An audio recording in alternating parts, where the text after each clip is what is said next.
Përshëndetje të nderuar miq, përshëndetje të dashur ndjekës, merr një gjërat pak më shtruar. E para një herë Fifi sot me Egli na bën lëmsh, por unë do të mundohem ta sqaroj situatën me syrin që e shoh unë dhe analizën që kam bërë unë gjithmonë.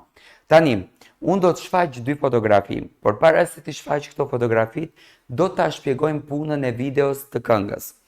Unë e kam thënë disa ditë më parë, videon e keni në YouTube, që Fifi nuk e ka bërë videon delete. Ka një opcion të YouTube-i, ka një mundësi që ti videon mund ta bësh privat. Që do me thënë, nuk e heq nga YouTube-i, por e bën privat, por automatikisht njerëzit nuk mund ta klikojnë këtë videon. E para është kjo, dëgjoni mirë tani.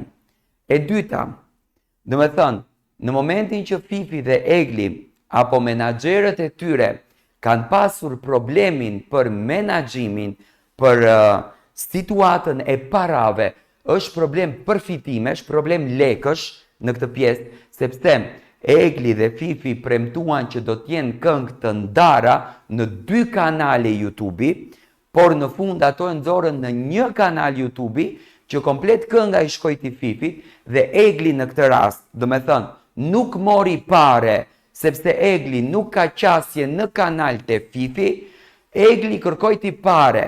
Në momentin kur Egli kërkoi ti pare, do me thënë të flasim gjuhë popullore që ta kuptoni, aty nisi dhe krisja e madhe, normalisht në interes. Tani, Fifi, video në Instagram të këngës, atë coming soon-in, nuk e ka bërë delete, si që ka opcion në YouTube që ti ta mbash videon privat, të njëjtin opcion apo mundësi e ke dhe në Instagram që videon, fotografin ta bash private, ta shohësh vetëm ty.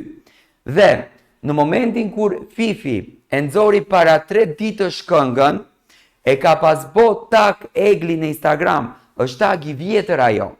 Dhe sot, kur e ka rikthyer të njëjtë video Fifi, e njëjta video me tag ka dal edhe tek Egli. Egli në moment nuk e ka patur Instagramin në menaxhim dhe e ka marrë Instagramin e saj. Ju lutem, mi shfaq fotografit, lutem regjia. Tani, e ka marrë Instagramin dhe e ka fshit tagun e Fifit, që kjo nuk kupton që raporti i tyre nuk është rregulluar, por thjesht janë sqaruar në pjesën e parave. Dhe sot, do me thënë, Fifi me të drejtën e saj e ka marrë më të gjithë këngën përsipër dhe kur ajo e mbaron pagesën me Eglin, sqarohet situata, ajo mund të bëjë çfarë të doj me këngën, sepse e ka si këngën e vet dhe Eglin ajo prej sot e quan mysafir në këngën e saj, ndërsa Egli tashmë vazhdon rrugtimin e saj dhe nuk e poston këngën fare dhe asnjë gjë se çfarë ka të bëjë me Fifin në Instagramin e saj.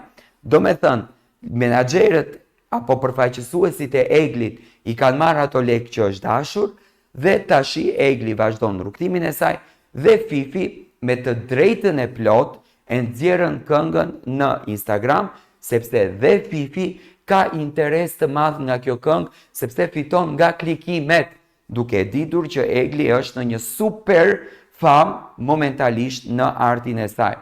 Unë personalisht nuk dua që shoqet të i dhërojnë për çështje parash. Tani Egli mund të vazhdon të 360 Music që ne presim moment në moment që ajo të bën kontratën, por nuk do të thotë që duhet të prishën shoqërinë me Fifin, sepse shoqërinë Egli dhe Fifi e kanë patur para projekteve. Kështu që Fifi tani me këngën bën çfarë të don, e publikon ku të don, por këtë miratim nuk ja ka pranuar Egli. Më thënë, Egli nuk e ka pranuar tagun në Instagramin e Fifit. Në me thënë, nuk është publikuar fotografi e Fifit dhe Eglit, është publikuar vetëm videoja e këngës Coming Soon, që doli apo promoja e këngës dhe kënga në YouTube.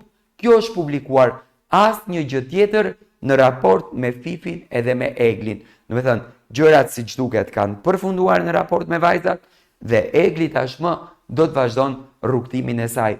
Ky ishte sqarim më i detajuar nga ana ime dhe nga analiza ime për këtë situatë.